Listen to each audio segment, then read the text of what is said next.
Welcome to the Book Show, a celebration of reading and writers. I'm Joe Donahue. It's the perennial question, are we a product of how we were raised, or is our identity hardwired by our genetic inheritance? The questions are explored in Sue Halpern's new novel, What We Leave Behind. When her adoptive mother dies in a freak accident, high school senior Melody Marcus doubles down on her refusal to learn anything about her birth parents. In this age of 23andMe, though, that may not be possible, and the secrets hidden in her DNA threaten to upend everything that she knows about herself and about her family. For Candace Milton, a successful woman in her 40s, the collateral damage from her parents' tortured marriage has led to a life of intentional unattachment. A chance encounter with a friend of Melody's father will challenge this assumption and force her to reimagine who she is and who she might become.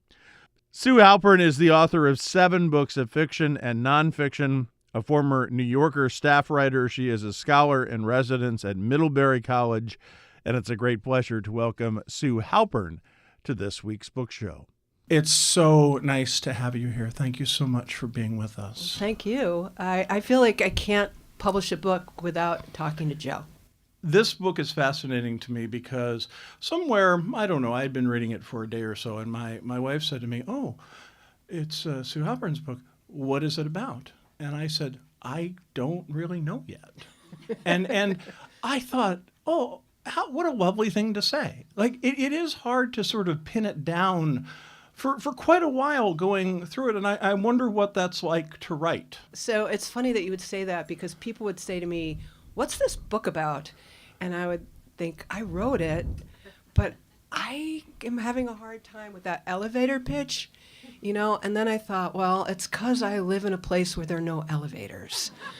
I knew what the book was about. I knew what I wanted to write about, and I knew that I wanted to string it along so that you wouldn't necessarily know, not you personally, Joe, but that the reader wouldn't necessarily know from the get-go what was going to happen, because I think that can be really frustrating for a reader.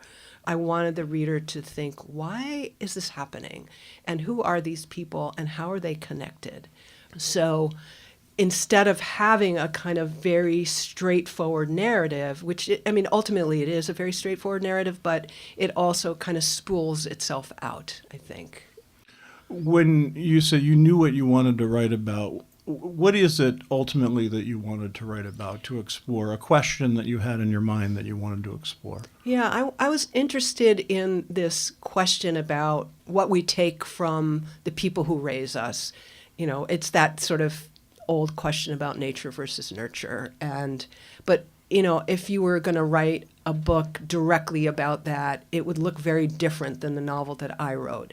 And so I wanted to explore that in a couple of different dimensions, and that's why there are 2 narratives that kind of run along a parallel track until eventually they intersect. But they're going on a parallel track because, in fact, they're answering this question or exploring this question differently.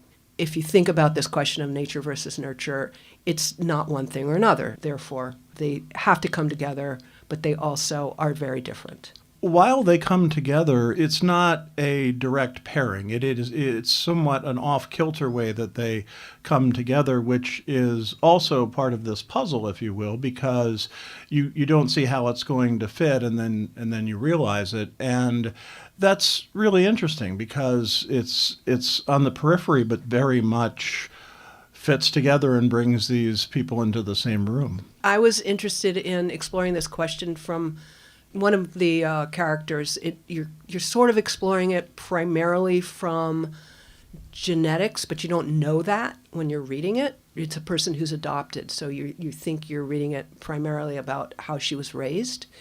And similarly with the other character, who is an older than our primary character, she too, you don't really know what it is about her that answers this question, or at least raises this question, until you kind of learn more and more about her story.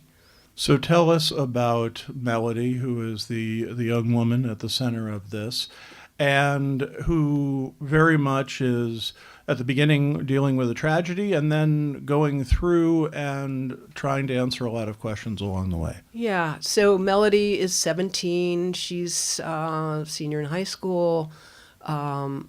She's adopted. Her adoptive mother dies in this kind of dramatic way, out of the blue, literally. And this leads to all sorts of questions. She's a person who never wanted to know about her birth mother or birth father. She didn't want to have that in her life. But now she's lost her adoptive mother. And so these questions have now come up, like, who am I? Who is this woman who raised me? And it's also like, I don't know what I want to do with my life. I think I won't go to college, which turns out to be blasphemy in the circles that she was raised in. So she's dealing with this question about who she is. And as I say, she never wanted to know what her sort of birth story was. And then we have the other character, Candace. Candace is like in her 40s. She's very successful at her job. Her job is her life. She's the sort of person who never really asks the question, am I happy? That seems like a pointless question to a person like Candace. And so we learn about her and really about this question of, what she learned from her parents and their kind of crappy marriage and how that determined kind of the course of her life until something happened. Sue Halpern is our guest in this week's book show. The name of the new novel is What We Leave Behind, and it is published by Harper. I am curious about something you said a moment ago about Melody in the sense of the blasphemy of not wanting to go to college. Well, it's worse than that. She's going to be a farmer in Vermont. Yeah. Yeah. Oh, God. But I thought the section where she goes to a college and sort of realizes what that life is like is really fascinating. Well, I teach at a college, and my editor said, how did you really get all that? And I was like, I live in that world, and I think I understand these people, these young people. I hope I do. So, yeah, she goes to visit a family friend at Wesleyan, except she can't remember if it's Wellesley, the women's college, or Wesleyan, the other college. And she goes there, and, everyone's playing Frisbee and going to these classes that have crazy names and are about, things like, the colonial whatever. And she's just like, is this real? Is this like a real thing that people do? Maybe I'll just go dig in the dirt. Maybe that's a better way to spend my time. And her father is, appalled. But she does go and dig in the dirt, and it is a good thing. What is this young woman and the relationship with her father? It almost seems fraught, and it's difficult to, boy, he's trying hard, isn't he? Yeah, I mean, it wasn't fraught until her mother dies. Right. He was the good cop, bad cop. He was the good cop, and he's the sort of guy everyone likes, tells lots of jokes, and is kind of happy-go-lucky guy. And, then his world is totally upended as well. And now you've got these two people living in a house without the kind of center, and, will it hold?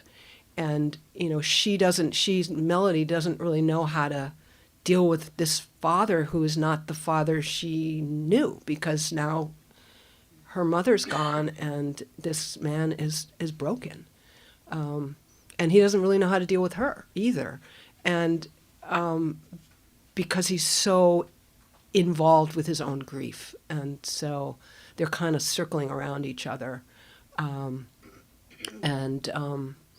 It takes quite a while for them to get back.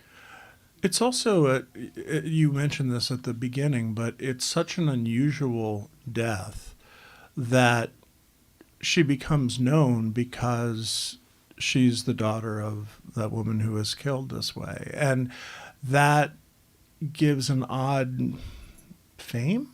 Yeah, I mean, you think about it.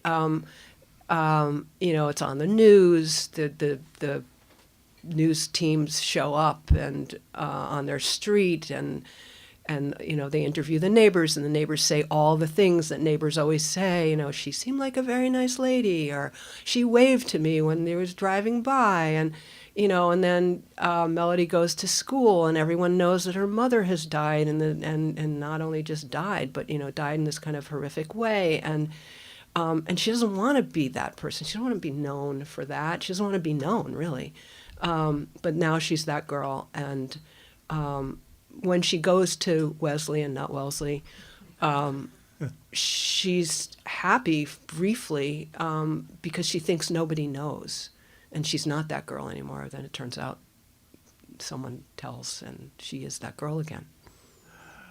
When the fragments start to come together, and you get this sense that there is a connection, and I am interested in the idea of how many shots you took at that to get it to the way you wanted it to read right, because it's so carefully written. Yeah, that's a really good question. The first draft wasn't there, and the person who read the book multiple times and was the most helpful, and basically would have made me cry if I hadn't written many other books before, just kept saying, and it's not quite working yet. It's not quite working yet. You sure you don't want to just lose this character? And I was like, no, I know what I'm doing. I just haven't done it yet. And so, I just kept at it until she was satisfied. That would be my agent. Okay. Bill's off the hook. Yeah, Bill was like, Bill's my biggest cheerleader. And he was like, this is great. And then I gave it to Kim, my agent. And she was like, go back to, turn around, go back to go, work on it some more. And I did. And she was right. And she just kept, she would read it and she would tell me that I hadn't, and she wouldn't tell me what to do. She would just say, no, not yet. And we did that a couple times. And then finally she was like, yes, this is it. Okay. Because when it comes, and as I said, when the pieces start to come together, it is so careful, and yet it still packs a punch, and I didn't know where it was going. I mean, I think that's what's really fun in that regard. When you're writing a book, often you don't know what you're doing. I think that it seems like that's wrong, right? You probably have to know what you're doing, but a lot of times you don't know what you're doing. But the one thing I knew was I knew where I wanted it to go, and so the question was, how do I get there? And there, some people are really good, like they write these outlines and they have spreadsheets and Post-it notes and all this other stuff, and they're unbelievably organized. I am not organized. I just have an idea, and then I have to sort of figure out like how to make that idea happen. And so it's a lot of hit or miss, a lot of miss. Eventually, hopefully you hit, but it takes a while. But isn't it also coming to the point where the hit, yes, but paring it down to almost its simplest form of, okay, this is it. Yeah. Almost coming up with that elevator pitch of, this is where I want this to go. Yeah, I mean, I think like when I teach writing, I always tell students, like, concision is your friend. It can be very disturbing as the writer because you have to throw things away. You tend to throw a lot of things away until you get to the place where you really want to be. But I think that's kind of what writing is about. It's, getting to the essence of the thing that you want to say. And sometimes it just takes a lot of trial and error and throwing stuff away and hearing it out loud and understanding your characters, and then like leaving them alone for a while and letting them talk to you until they tell you what you're supposed to be doing. Is it hard to leave them alone for a while? No. I mean, it used to be, because I write something and I'd be like, I'm done. Please read this. It's great. I didn't really say that. But, I'd be thinking, oh, I've done this. It's done. Read it. It's finished. And now, no. I wrote a draft of a book probably, I don't know, 6 or 7 or 8 months ago, and I haven't looked at it since. I will go back to it in a couple weeks because I think having that distance, you get to read as if you were the reader, as if instead of having that emotional connection to the thing that you're writing, you can read it kind of as if you never saw it before in your life, which maybe as you get older, you maybe didn't.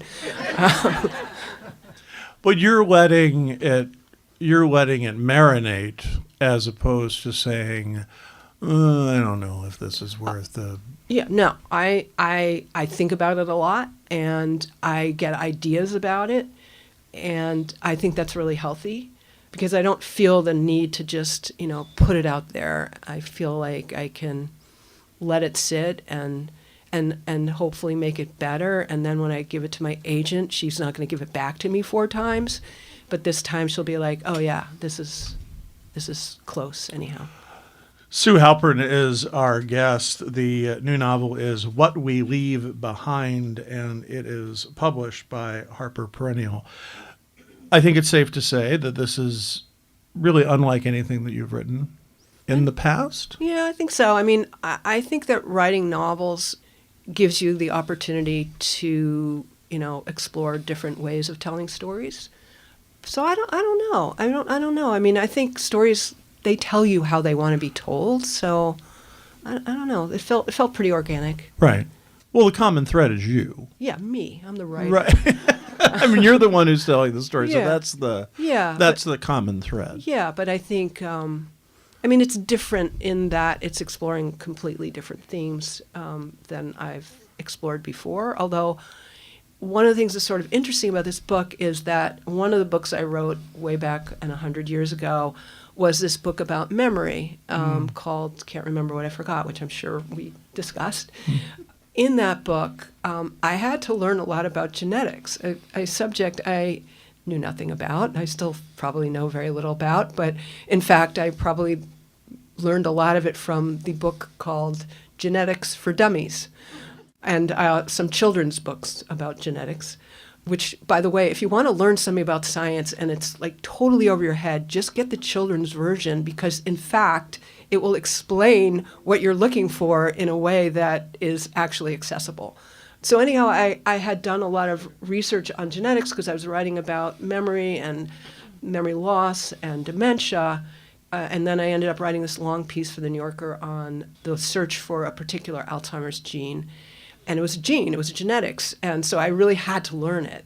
This knowledge, or a little bit of knowledge about genetics, was sort of also in my head when I was approaching this story because, we think about what it is we get from our parents, whether it's, left-handedness or our eyesight or whatever it is, or our mannerisms or, those things. And how does that work? What does it mean for these genes, these things that are like invisible to us, to determine so much of who we are?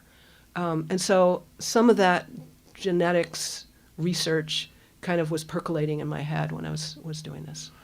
And the stories that we're told as children, and of course we believe them because we assume they're the truth. Yeah, and in this case, the story that Melody was told was really no story. Like her parents, I think at some point wanted to tell her the story of her origins, but she just was saying no. And as weird as that sounds, like if I were adopted, I would want to know everything, but she didn't. And I have these 2 friends, both of whom were adopted, and neither of them were interested at all in learning anything about their birth parents until they had children, and then it became necessary to learn the medical part Right. of their genetics, but they still wanted to have nothing to do and not know nothing about the stories of those birth parents. And so I knew that was a thing. Like, some people are like that, and my character is like that. Does being a journalist, is that always with you as an author of a novel? Someone who read the book early on said, "There's so many ideas in this book. I think it's because you're a journalist." And I don't know. I mean, I think... Was that a criticism? There's I too don't- many things to think about in this. No, I don't. I hope not. I think what she meant was, like, it was worldly. Like, it wasn't abstract. Like, there are Yeah. things in the book that are, like, real in the world and things that you care about. I guess what I think it maybe works in the other direction, which is that when you're writing at least longer pieces of journalism, you still have this need to tell the story. You still have to figure out, how do you tell this? Like, even when writing a book about memory, like, who are the characters? What do they represent? What are they telling us? You know, there's got to be a story arc or something that pulls you along. Otherwise, it's just going to be like fact. And so I think that having a sense of how you tell a story is really important, whether or not you're writing fiction or nonfiction. Do you miss anything about writing for The New Yorker? I just wrote a piece. So no. No, I mean, here's the funny thing about that. I was writing a lot. I was writing probably every 2 weeks. Right. And I was writing things that were really, like, depressing. I was writing about, like, the end of democracy and the fact that AI is going to, ruin our lives, and, all this stuff that I found, it seemed important and necessary to alert people to, but at the same time, it's, like, really overwhelming in a funny way. And the reason why I started writing this book was because I wanted something as a counterpoint to all of that, like the world that was just sort of coming at us. And for me, it was really coming at me because I was, like, spending all of my time thinking about it, and I wanted to think about something else. So no, I mean, no. And if there's something I really want to write about, I'll probably write about it. Right. It's a question that, I mean, I get a lot too of just how do you, because you have to talk about what's going on and think about what's going on. And I mean, yeah, we get paid for it sort of, but it's hard. It's Yeah. really, really hard. And it's particularly hard now. And I live with Bill, and, Bill's writing about, the end of the world and the planet. And, there's just so much of, people say, boy, your house must be really depressing. I don't think it is, but yeah, I mean, we're, like, thinking about things that are really, like, monumental. And so writing a book that was sort of a mental vacation for me, even though I was, obviously thinking about it and caring about my characters and caring about the ideas in it, it wasn't really about the end of the world or the end of the democracy or anything as heavy as that. We should mention your husband is best-selling author and environmentalist Bill McKibben. I remember you telling me this a while ago that, when we have dinner at night, we're not usually talking about the end of the world. No, we're probably talking about our dog or our daughter, or now our grandson, or, our friends. Right. Do you always have something? I mean, you mentioned this other project, so you'll go back to that now? Yeah, I did. I finished a draft, and then I started doing a lot of journalism, some for the New Yorker, New York Review of Books, The Nation, and I just finished the last piece I did for the New York Review of Books. Hasn't been edited yet, so that'll happen. And this New Yorker piece, and then I'll probably go back to that and not do journalism for a while and just try to focus on this other book and see if I can make it work. By then, the world will, God knows what will have happened. So I'll go back to it.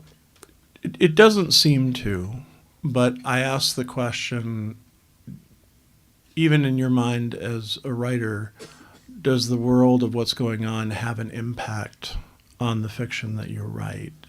I mean, would you look at a book and say, oh, okay, that's the one I wrote during COVID, or this is the one I wrote during the first administration or the second administration? Not really. Partly it's because, ideas, who knows where they come from? Maybe they come from the world that we're living in, and maybe they don't. It's a little mysterious. So I'm not sure. But I also, I've lost sense of time. A lot of it. I know I was writing a lot about COVID during COVID. A lot about COVID. And I was writing a lot about sort of the end of democracy during the end of democracy, and I will continue to do that.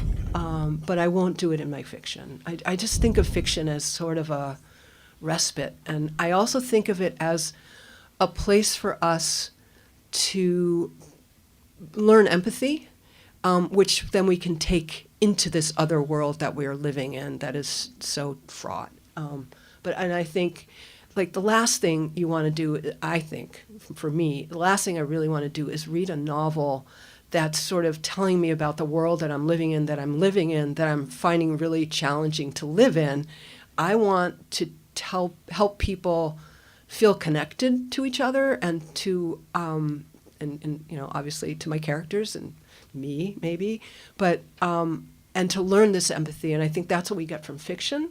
We can get it from nonfiction as well, obviously, but I think it's nice to have a kind of mental vacation from this world that we're living in, but at the same time recognizing that we're in it together, and that we have these connections that we need in order to kind of overcome some of the harshness of the world that we're living in. Sue Halpern's new novel is What We Leave Behind. It is published by Harper. Thanks to our producer, Sarah LeDuc, and to the Northshire Bookstore, where this program was recorded before a live audience, northshire.com. The latest on National Productions programs is available via the Airwaves newsletter at WAMC.org and on social media at WAMC Radio. Bookmark us for next week, and thanks.